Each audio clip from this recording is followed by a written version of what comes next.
गुराँसो फुल्दा बनै रमाइलो भन्छ नि। चाहिँ हाम्रो घरमै हो तर। हेलो एभ्रिवान, र फेरि आज म भिडियो लिएर आएको छु। यो चाहिँ रोडोडेन्ड्रोन गुराँस, तर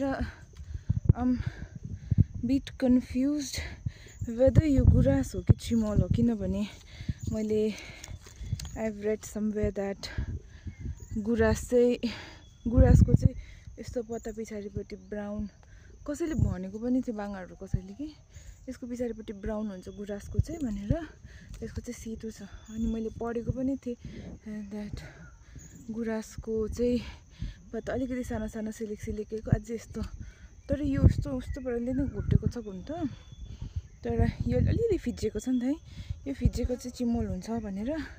अनि यसरी जुन प्रकारले यो डाउनवर्ड्स पत्ता यसरी छ भने त्यो चाहिँ गुराँस हो भन्छ। तर यो चाहिँ कोहीको यस्तो छ, कोहीको यसरी फिजिएको छ। र तपाईँहरूलाई इफ यु नो है, तपाईँहरूलाई थाहा छ यो गुराँस हो कि चिमल हो भनेर हो भने चाहिँ भनिदिनुहोस् ल। हाम्रोमा अस्ति पनि अलिकति फुलेको थियो अर्को बोटले, र यो पालि यो बोटले कम्ती फुलेको छ। यो सेकेन्ड इयर हो यो बोटले ब्लुम गरेको।